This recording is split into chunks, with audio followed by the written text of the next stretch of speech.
You know what? I don't know. We're probably, you know what, Saturday I go from, we're going to take our time, because I got to drive my car down. We're going to take our time.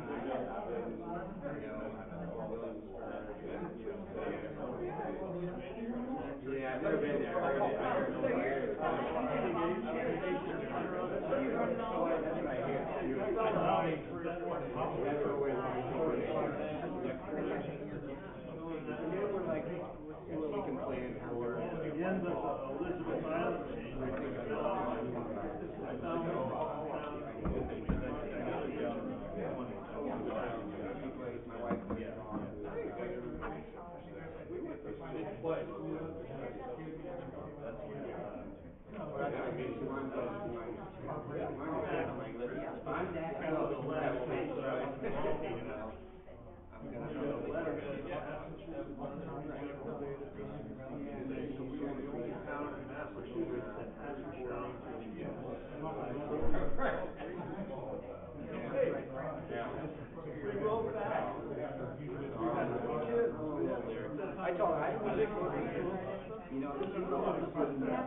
Bill, do you ever go to Health Tracks East Long Meadow? I think I saw you in there with one of your sons a couple of weeks ago. Oh, 2 daughters, okay.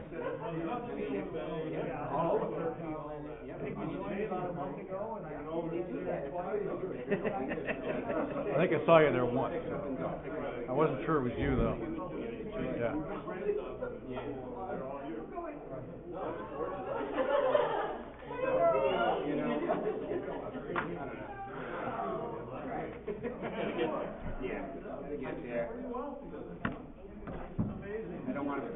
I go there with my daughter, my youngest daughter, Grace, who's a senior in college this year.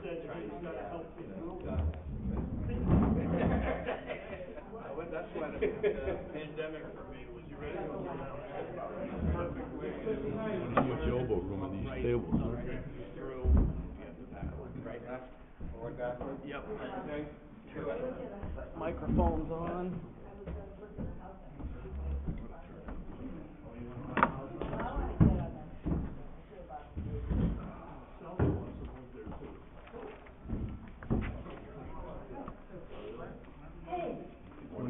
We need to move that closer. Yeah, we're not talking. I'm just driving. There you go, Mr. Tolasano. You're up first. I'm up first. Yes. He says the progress is slowing. Watch me fall off the stage. Re-injure my shoulder. I'm practicing. No, that's okay. I'm practicing to be an old man. I doubt it.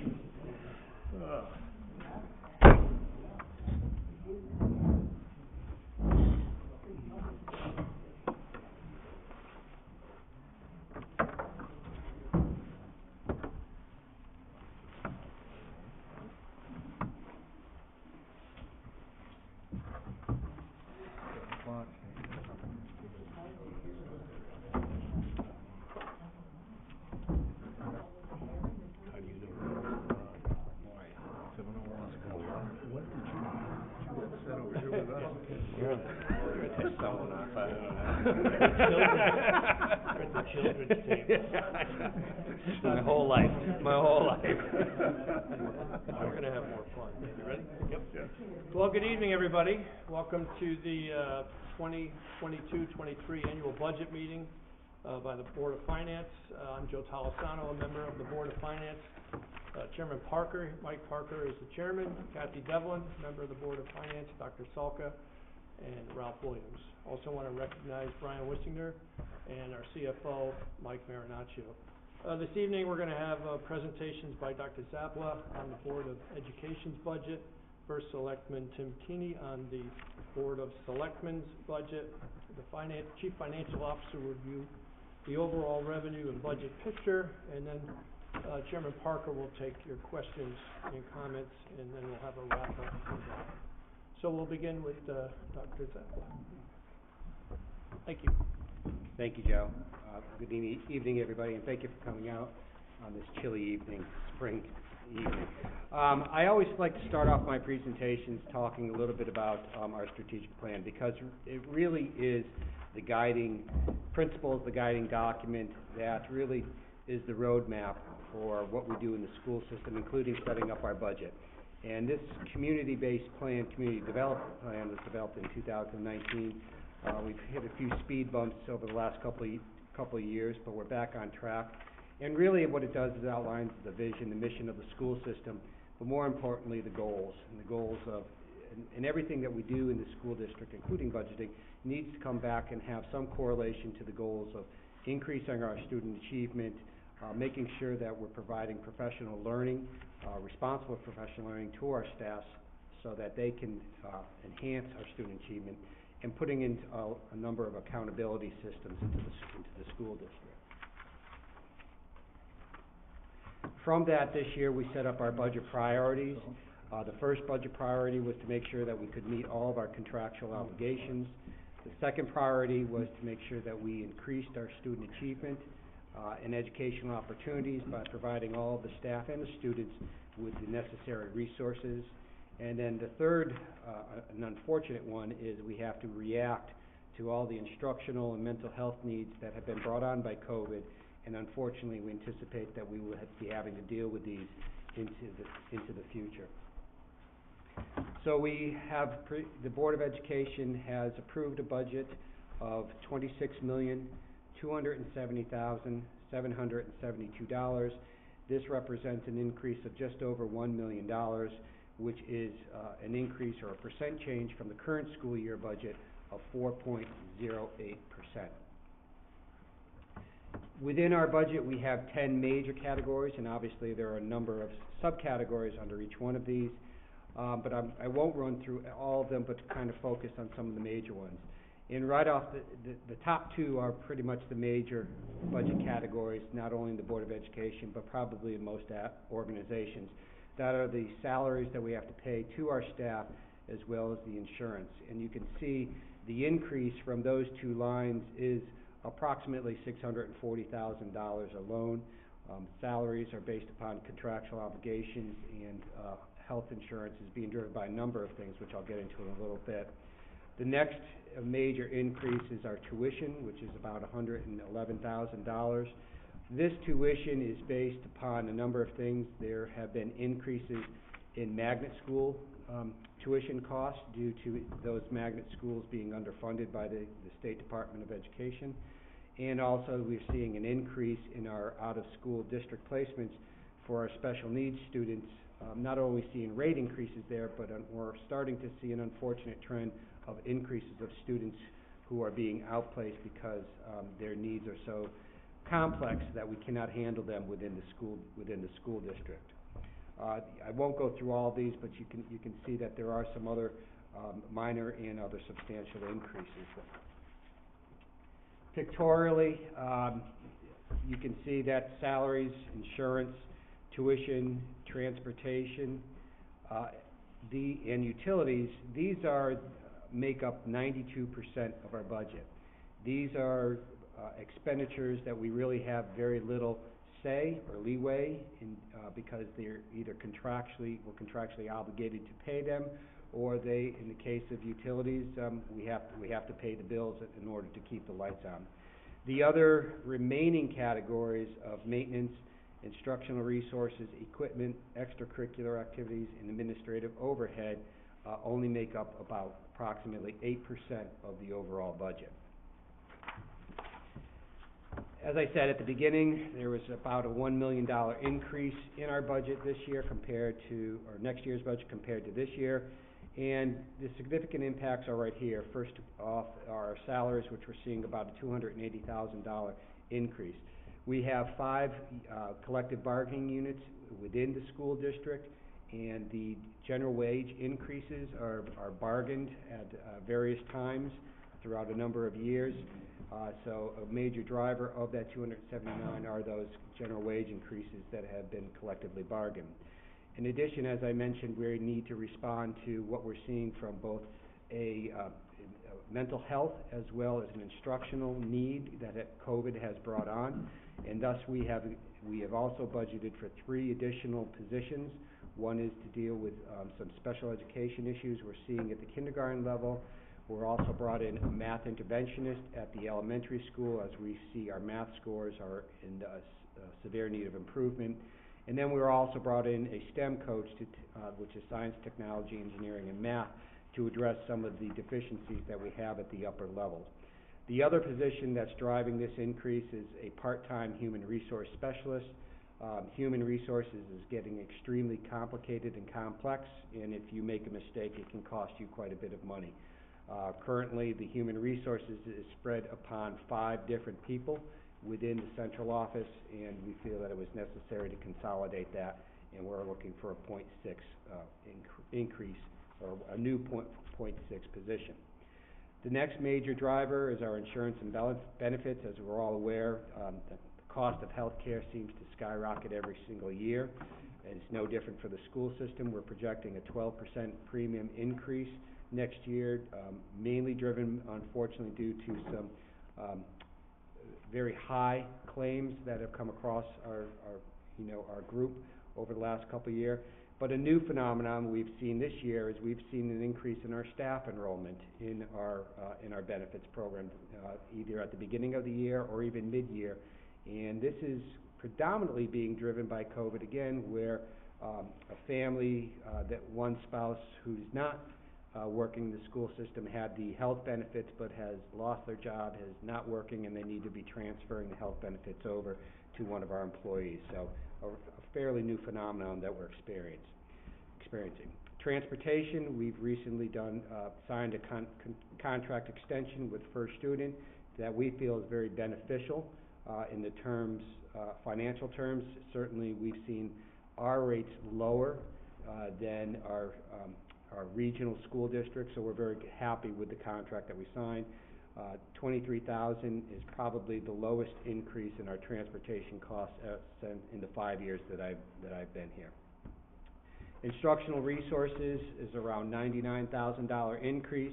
This is primarily driven by replenishing the supplies and the textbooks, which were significantly cut in this year's budget, and certainly, as I said earlier, we really need to make sure that we're providing both our students and our staff with the necessary resources to make sure that they can achieve goal number 1 of higher student achievement.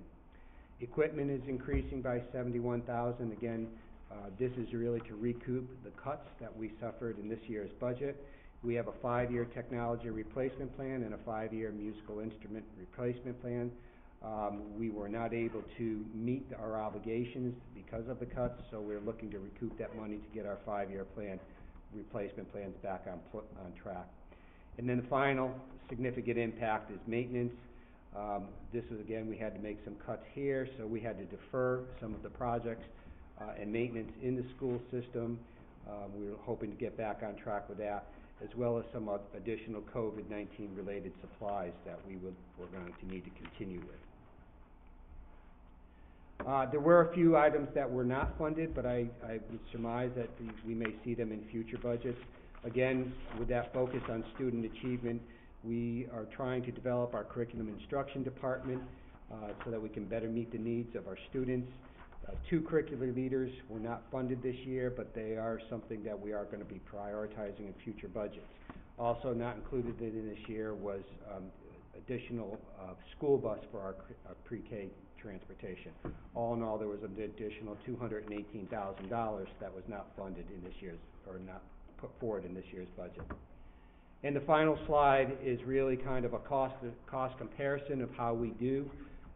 You can see on the far right, the red bar represents the cost to educate one student. Summers currently costs a little over $19,000, and we've compared that to other peer groups. The far left blue bar is Connecticut. The average cost for a school system to educate a student in Connecticut is $20,707.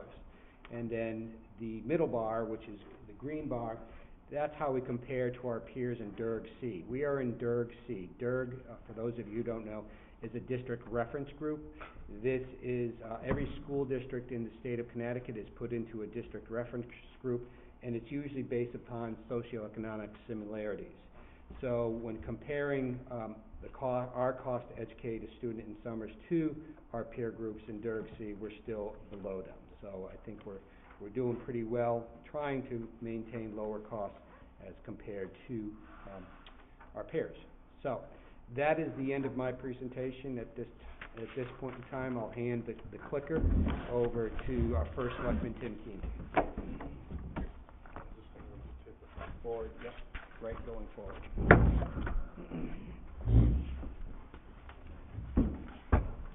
Thank you, Brian. Appreciate that. My name is Tim Keeney. I'm first selectman here in Summers, and this is the first budget of a new board of selectmen, which includes Bill Meyer and Bob Schmidt, Bob's with us this evening. I'd just like to first of all compliment my department directors for all the great work they did in preparing parts of this budget. We probably spent more time, I'd say we probably set a record with regards to the amount of time that the Board of Selectmen, the new Board of Selectmen, spent analyzing the budgets, asking questions, looking for details, looking for supporting documents, and the department directors did a terrific job putting it all together. We focused primarily on enhancing scrutiny and analysis, increased transparency. All sessions were conducted in public so there'd be no surprises. Performance data to aid in budget decisions, so it's data-driven decision-making, focusing on repairs, improvements, and efficiencies. By repairs, I mean the fact that the land use director position was deleted in the last budget we had, and we realized that we really needed to fill that position in order to fill out that department. Improvements, a good example there is the recreation and leisure services. We've made some significant improvements in that department, increasing one of the personnel by one person. And efficiencies, I just point out the IT programs that the office has been greatly enhanced this year through investments and cost benefits. We were cost conscious, certainly in light of increasing inflation. We were constantly aware of the inflation factors that could affect our budgets, and our primary focus was on delivering value, basically with regards to services, costs, and priorities. So our proposed town budget has an overall increase of 3.73% over last year's budget. I think what's important to recognize here is if you look at this year's budget and last year's budget in tandem over the 2-year period, we really have a 1.55% increase each of those 2 years. So that's pretty significant. The average annual budget increase over the last 5 years is 1.95%. And if you consider the fact that the average annual inflation growth during that same 5-year period is 2.93%, I think you can understand that we've been very conservative in our budgeting approach. Also want to point out the current inflation rate of 7% in 2021, and now it's 8.5% so far in 2022. So we're dealing with inflation. I'll mention later on some of the drivers that we're dealing with regards to the budgets. Our focus again is controlled growth in expenditures while adding, not cutting, services.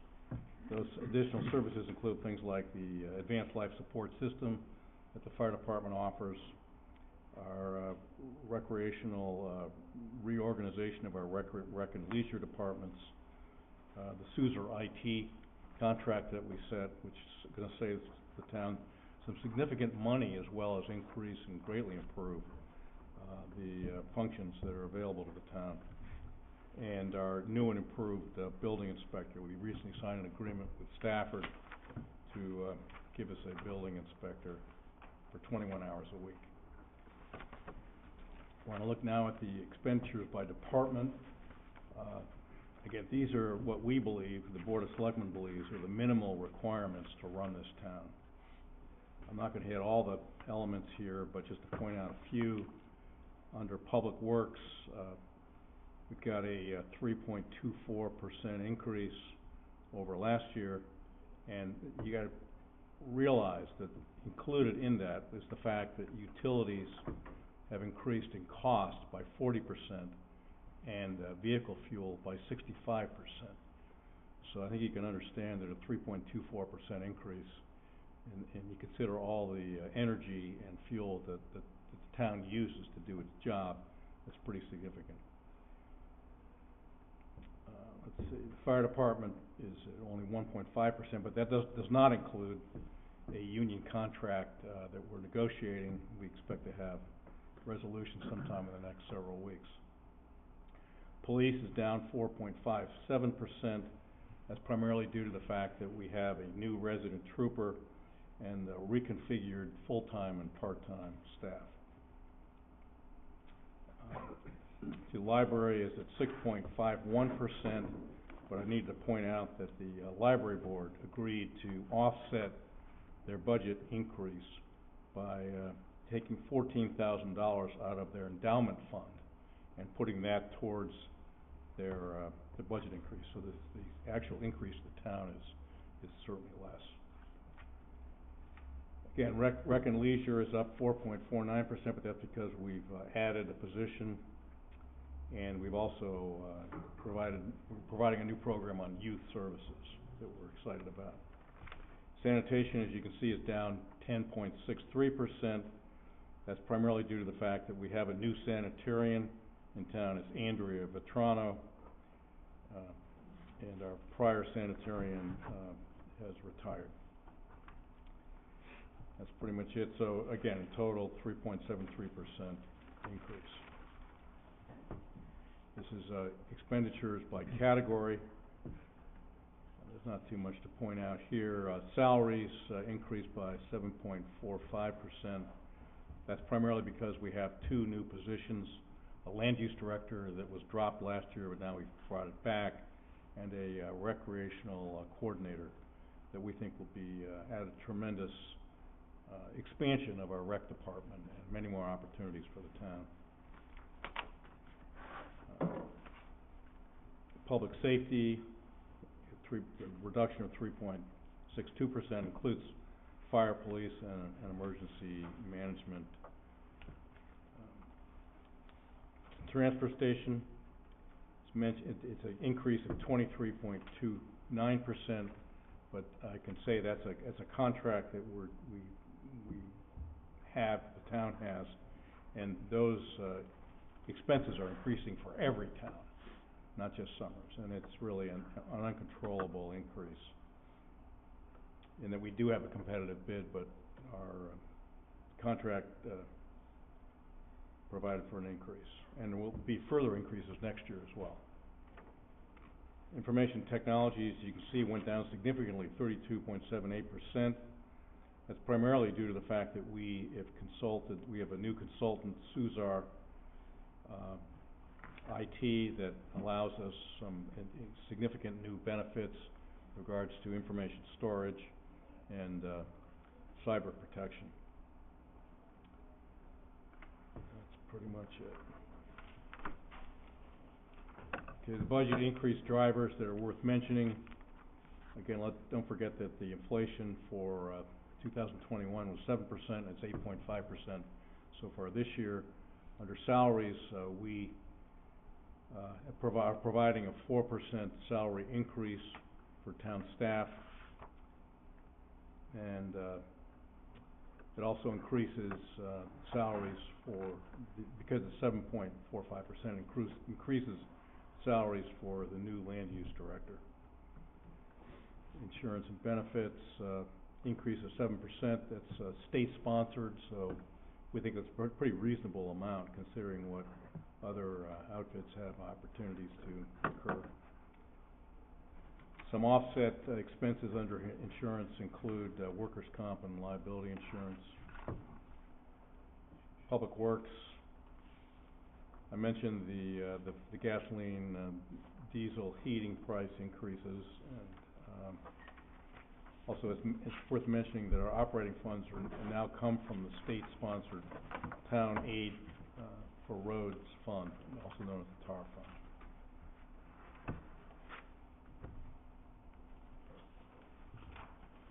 So these are our approved positions. You can see over time, over the last 5 years, we went from 57.5 positions now to 62. But if you consider the fact that we lost a position last year that we added back this year, really our positions have really only increased by one. If you take into consideration, which one of the positions we increased was replacing last year's deficit.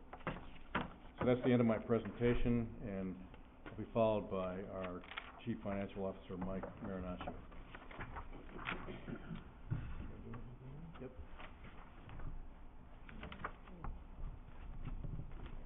All right, thank you, Tim. I'm going to start out by going through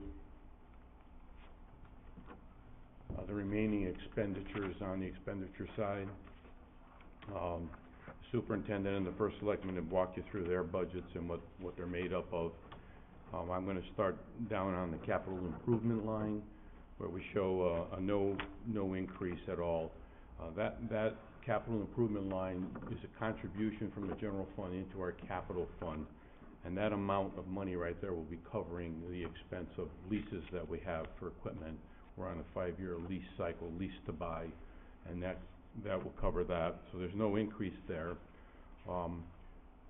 We have purchased equipment this year with federal funding, with the ARPA funds, and that's in our capital fund, and it's been approved by the CIP. So none of that flows through to the taxpayers. It's all based on the federal grant, and that's in excess of $550,000 of equipment that we bought this year, straight out with no leases. The next line is debt service. We're showing $180,000 increase there, 11.6%. And I know many people are wondering, why has that gone up, when I had said a couple of years ago that it would remain the same. I will get into that in a future slide here in more detail and walk you through that. So the entire budget is a 3.73 increase. The town budget, and the entire town budget is 4.3% increase. So, next slide. I just want to put that budget into some perspective. It looks like a roller coaster ride, but in essence, we've gone up in that time on an average of 2.69% a year. And as Tim mentioned, oh, I'm sorry, I didn't go up. Why didn't that happen automatically? So, yeah, it's artificial intelligence, I guess. Yeah. But the annual average inflation rate, as Tim pointed out, was 2.93, and like I say, our budget has gone up on average of 2.69. Again, with the inflation pressures that we're experiencing across the board.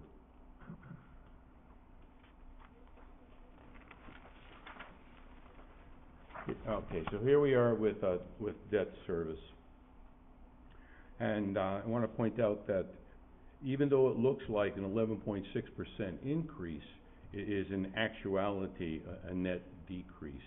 What has happened here was back in 2020, when we floated or closed on our bond, at the closing we received a premium in excess of $918,000, along with a 1.54% interest rate on our 20-year bond.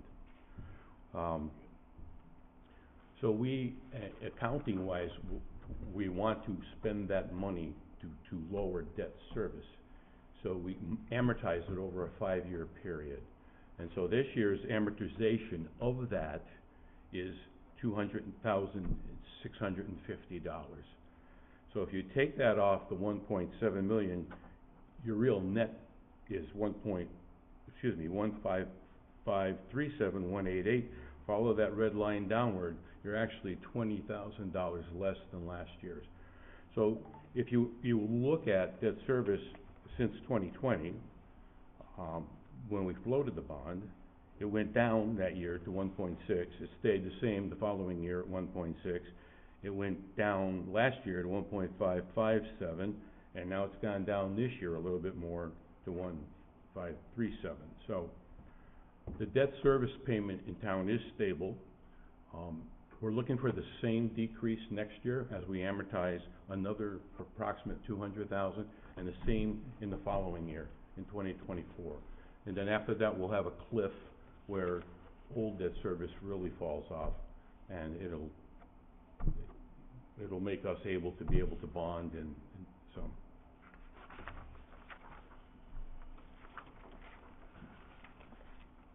The next slide is covering revenues.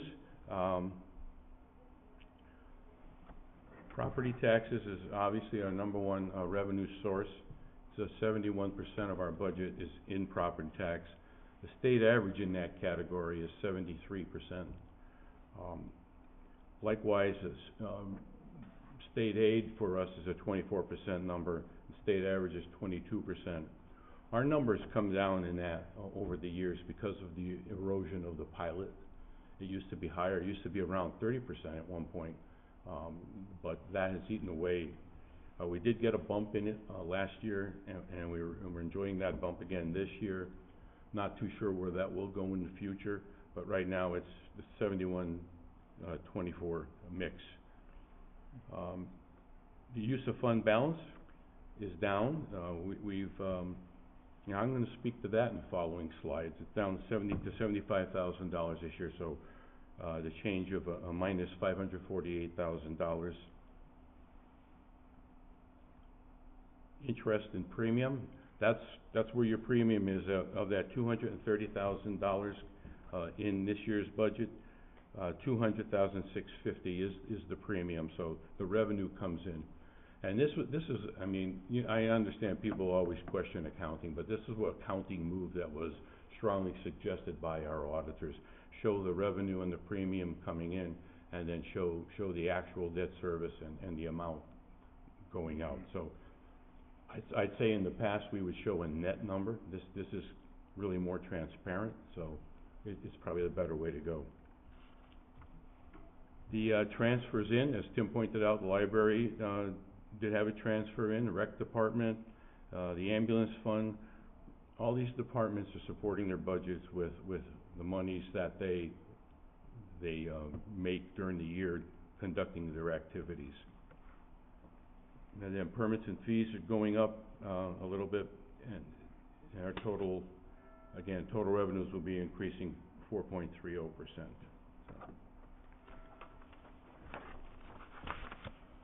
What drives revenue? What drives property tax? It's the grand list growth, and you hear it every time we have an election. The elected officials are saying we need to increase the grand list, and that's very true. You do need to increase the grand list, but you can see from 2016 to 2019 how meager our grand list increase was. We averaged less than 1% a year, about 0.9 a year in that 4-year period because of the economy and then some of the beginnings of COVID. In 21, the bump is 6.86. Excuse me, 2020 was the fall of 2020 is when your grand list comes out. That was due to reval that year. And then this past year, our grand list went up 3.48%. There's a little more breakdown of grand list and a comparison with a whole bunch of towns that are around us. You can see in that first column the growth in the motor vehicle grand list. It's tremendous. And you say, how did that happen? That happens because your used cars are now worth all kinds of money because of COVID-19 and supply chain issues, and you can't get new cars. And so they're saying you can buy a car, you can sell your used car today for the price you bought it 3 years ago, is basically what they're saying. So that average in the state is about 25%, and we fall just below that in terms of growth.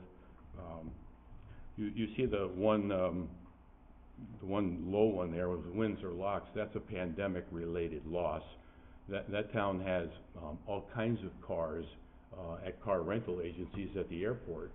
And what did those car rental agencies do when nobody was traveling? Well, they got rid of all those cars. They sold all their cars, and they didn't buy any new cars. So Windsor Locks took a big hit on their grand list. Not that we're here to talk about them, but it's just to explain that.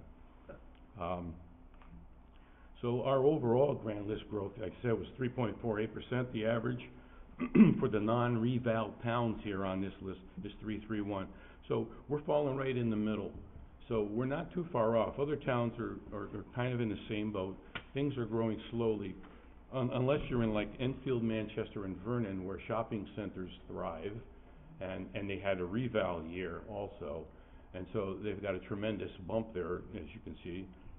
Our 6.86 PALS compares to that. So, but it's just to kind of let you see where we stand. So we really aren't that bad. I mean, we're suffering along with a lot of other people. I think Connecticut in general is indicative of Connecticut in general. Next slide is our use of fund balance. The chart on the left shows the annual contribution that has been made from fund balance to the budget, to the annual budget. So in that 7-year span, over $3.7 million has come out of fund balance and has avoided a little bit more than 4 mils of tax increases. So if you think we may over budget you 1 year, we tend to underspend. We tend to then put that money back into fund balance, and then we tend to reuse it again to offset anything in the future. So it's like having your savings account, and we try to use it that way. It's your money, not ours. We're not here to make a profit. We're here to make sure that we provide you the services at a reasonable cost. And our balance is on the right in terms of what is our fund balance. Well, in 2021, we're still in 22, so we don't really know what our year-ending fund balance is going to be. But our year-ending fund balance was 18% of unrestricted, that's available funds to use. The best practice is 2 months of your budget, or 16.7%, so we're a little bit higher. We may come back a little bit even higher after 22, and we're going to even come in higher in 23, and it's not really padding it is worrying about and being conservative about what may arise coming out of pandemic, and what may arise coming out of education budgets, and what may arise coming out of inflation. So we're trying to protect ourselves and insulate ourselves a little bit from future uncertainty. Next slide. Mill rate comparisons. Regardless of, our proposed mill, there is a proposed mill rate, and you probably saw it in the flyer, of 0.9 mil increase to 27.56. That is, that's a slight raise from last year.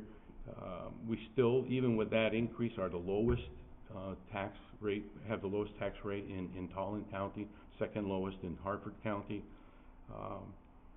Last year was an adjustment to the mill rate due to the increase in the reval.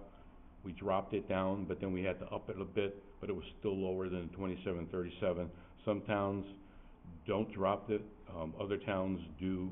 We did to try to make it a revenue neutral. So over the past 5 years, we've had a somewhat moderate growth of 1.9 mils. I mean, on the next slide, you're going to see how other towns just really grow every year, as opposed to us. So I've got comparisons from last year to this year, showing that if your assessed value is $240,000, that's from our assessor. He thinks that our average assessed value in town is about $240,000. And, so if that is your assessed value, then your taxes in these other towns would be that much more than Summers. Stafford, East Windsor, Enfield, they have add-ons to their mill rate. Stafford has a, service district, add-on of like 2.28 mils. East Windsor has Broadbrook and Warehouse Point Fire Department add-ons, 248, 190. Enfield has fire district add-ons starting at 3.15, going up to 6.86. So you depending on where you live in that town, 6.86 is Thompsonville. Depending on where you live in that town, you'll pay that much more. They look like they're going to drop their mill rate because of the reval, but then they're going to put the add-ons to it. So our increase is going to, for the average $240,000 assessed value home, is going to represent a $216 increase for the year. And I don't like it when people do the math. Oh, this is going to cost you this much a month or per day or whatever, but it's only $18 a month. So that's the end of my piece, my presentation, and I'll turn it over to Chairman Parker to handle the public comments session of the program. Good evening. My name is Mike Parker. I'm Chairman of the Board of Finance. This is your opportunity to speak. I know there are only a few people here. Do people who are watching this remotely have any way of speaking or not? They do not. They do not. So the few people who are here, you have to make up for all the rest of the people in Summers. So I expect full dialogue. If you do have a comment, please think about speaking for no more than 5 minutes. Come up to the microphone, give your name and address. We'll try to respond to you, even though it says we're not going to give you any answers tonight. Seeing as there's so few of us, we'll try to respond to anybody who has a question. We have the experts here from the town government and the Board of Ed. So anybody who would like to make a comment or speak or ask a question about any aspect of the budget, please feel free to do so now. Yes, Steve.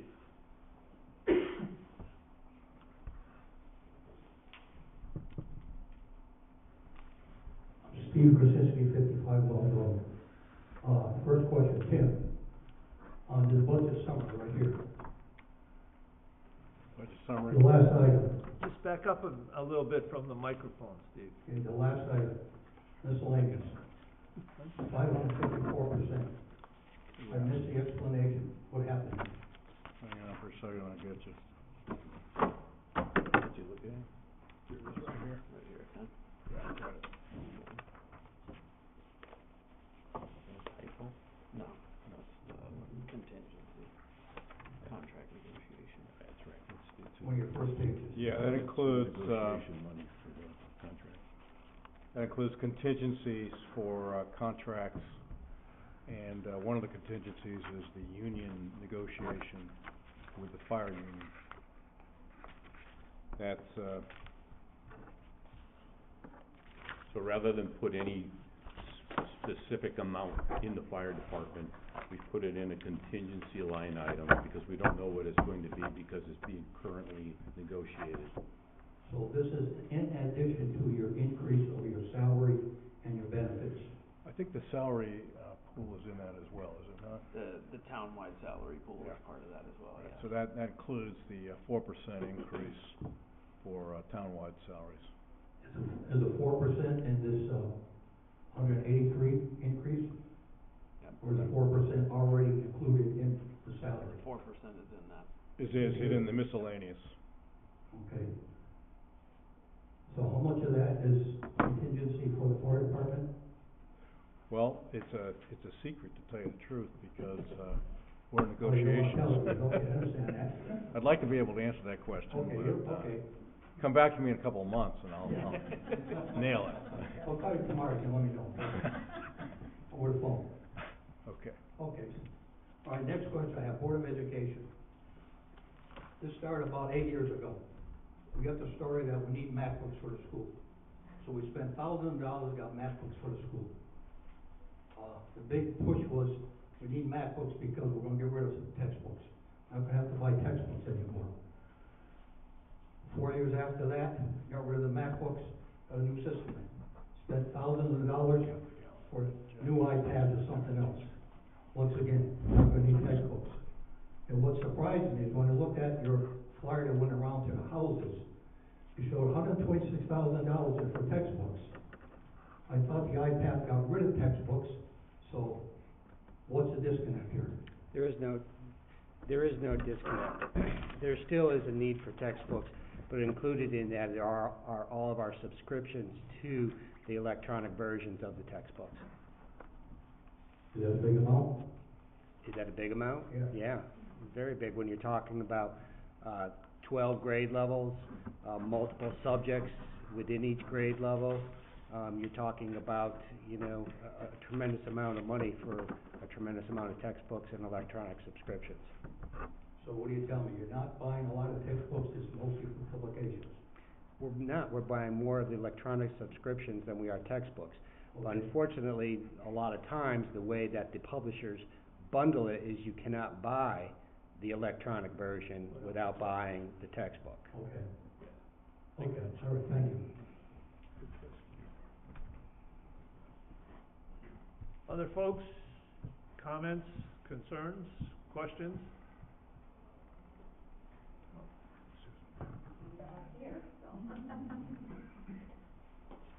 Hi, Susan Peck, 91 Skyridge Drive. Let's see. Let me get over my nervousness for a moment. It's okay, take your time. So, I guess, Mr. Marinaccio, how much money does the town have, I guess it's the funding, how much money does the town of Somers have in our bank account right now before we start next year? How much money can we in fact use, or? I just wonder how much money we have as a town. Well, we have a fund balance between $6 and $7 million, of which we would only spend 18, or we have the ability to spend 18%, but would only spend no more than 16.7. I mean, so that's kind of where our leeway is, so. Okay, I just wondered what kind of. And then we're also the beneficiaries of federal funds of $3.2 million in the American Rescue Plan Act. And so that, Right, which it's we've a been separate spending, fund, I it's know not a general fund, we've been and it spending doesn't that right affect along. the budget. Not having any trouble spending that. It seems that way. Yeah. Also, I wanted to direct to the Board of Education, I understand you're leaving, the superintendent is leaving, so are we decreasing our salaries for the future year? Does anybody know? Like, I noticed that we have a process going on, we're looking for a superintendent. I noticed on the school's website that they put out the application process and everything, and I didn't see, maybe it's not my business, because I'm not gonna be a superintendent, but what we're putting for a salary for a new superintendent. Are we gonna save money in our budget? We budgeted a 0% increase of the current salary that I'm receiving. We budgeted that before I made my decision to retire. I was anticipating taking the 0%, so my current salary is budgeted. For next year's superintendent, the salary will be a negotiation between the Board of Education and the next superintendent. Okay, all right. So, this year, I have probably another question. This year, when we're done with this year, so you say the town has between $6 and $7 million. So, do we know yet? Obviously, we don't have a number yet, but the Public Works Department brings money back, the Board of Education brings money back. Does that happen? That happens every year, just about. Okay. It happens anywhere between $100,000 and $600,000 over the last few years. Maybe 1 year was a little higher, but it's usually in that range, and sometimes it's really hard to predict. You're just not really sure, especially in the education budget. I think because of new and improved measures we're using and with our building inspector, we're gonna have increased revenue there. Okay. Rolling up. Mm. Cash will be rolling. Okay, I think that's it for me. Thank you. Thank you. One of the things that, I always have trouble with is trying to understand this fund balance calculation that you asked about. My simplistic answer to your question, and I apologize to Mike because he has a far more technical understanding, but my simplistic answer is that it doesn't really mean a whole lot about how much money the town has in its bank account on any given day, because we get money in chunks and at different times, but have to spend it over the year.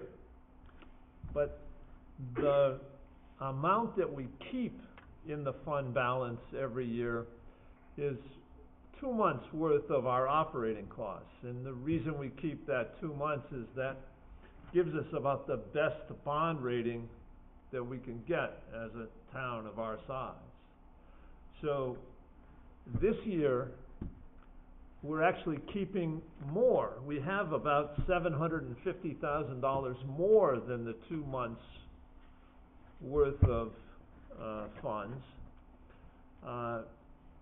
And normally it'd be my thought that we ought to give that back to the taxpayers, because we don't really need to make a profit here. We need to make sure we do things right and conservatively, but we don't need to have too much money.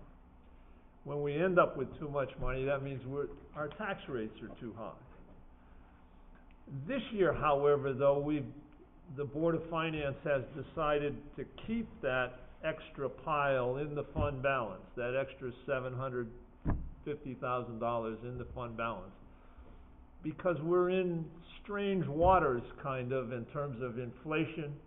We don't know what kind of effect inflation is going to have on the budget, whether the Public Works Department is going to be able to do all that it's supposed to do with the funds that we've allocated to it. So there may be special circumstances in this year of unexpected inflation that we need that money there. I think next year, if the country is able to get inflation under control and things tend to level out, then we'll be able to use that extra fund balance to minimize any tax increase. But I think the sense of the members of the Board of Finance was, let's be a little bit conservative at the moment, since we're in kind of uncharted waters, okay? And I know Mike's explanation is far more technical and precise, but that's my kind of simple man's view of what we did with the budget. So there is going to be a mill increase this year. We are going to use a small amount of the fund balance to balance things out, but we're going to keep about $750,000 in reserve in case things go crazy, and in case there is inflationary pressure that we have to respond to, in case there are, I mean, we're not done with COVID yet. I mean, we don't know what could happen tomorrow with the variants that come out and that sort of thing. So we're kind of walking on thin ice in a lot of ways, and we want to be in a position where we can react accordingly. Are there other questions, Steve? Can I talk again? Yeah. I mean, as long as it's on something different, right? Okay, let's try a different subject. COVID. I assume none of the incomes we saw here include the COVID money from the federal government. Is that correct? That is correct. That's what? That is correct. That's correct. How much money do we have of that COVID money? We have $3.2 million of it. Is that for 1 year, or is that gonna be spread out over 5 years? That's a 2-year, it's a 2-year grant. We have our first half we got last June, we're gonna get our second half this June, and we have to spend it by the end of 2024. Or we have to appropriate it by the end of 2024, and spend it by the end of 2026. Okay. Do we have a plan to appropriate and spend this money? Yes. We have.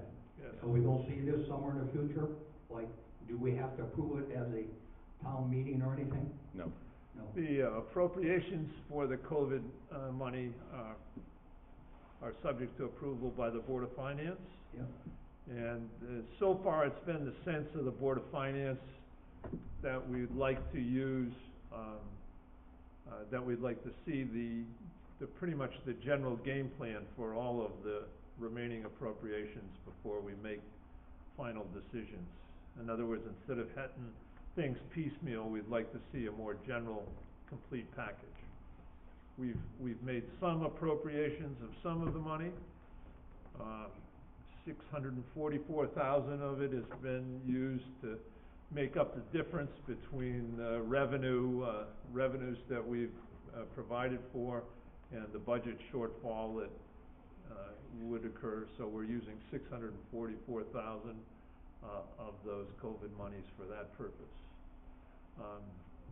Some of the budgetary increases are due to COVID, like remedial training and additional instruction in the schools, tutorial efforts, extra materials, all kinds of things are COVID related and may or may not recur. We don't know. Some of them may recur next year as well. So we're dancing on the head of a pin a little bit in terms of how we deal with this money. Okay, so there are some monies in COVID in this year's budget for some of the expenditures? No. No? No. Anything that was related to COVID that we found in this year's budget, we took out of this year's budget because we didn't want to fund it with taxpayer dollars. They became a separate item and a separate request for COVID funding. So we're gonna see a separate expenditure somewhere down the line through the Board of Finance for some assigned plan for COVID expenditures, is that right? Yeah, in fact, Thursday, the CIP is meeting, and there's an extensive list going in front of them, of all the COVID items, so. Okay, so that's coming. Yeah. Okay, thank you.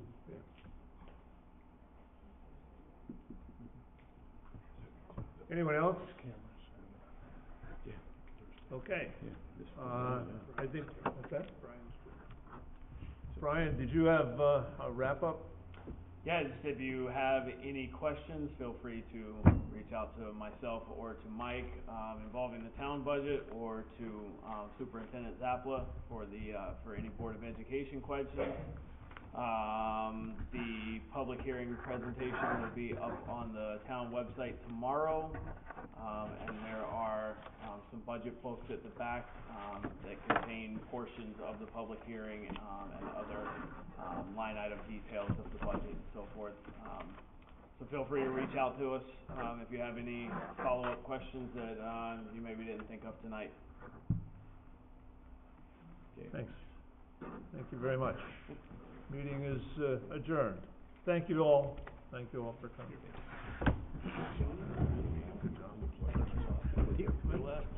Don't you have to I'm getting out of your space. Enjoy your evening. Thanks a lot, guys. Yeah, thanks, Ron. Yeah. Where are we meeting, up here, down there? We're gonna meet here? Yeah, well, we can scoot over your way.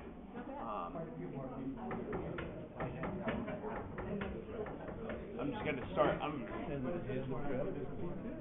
Mike, I'm gonna start a different recording so that it's for separate record keeping. It'll be like an Italian dinner, we'll just scream at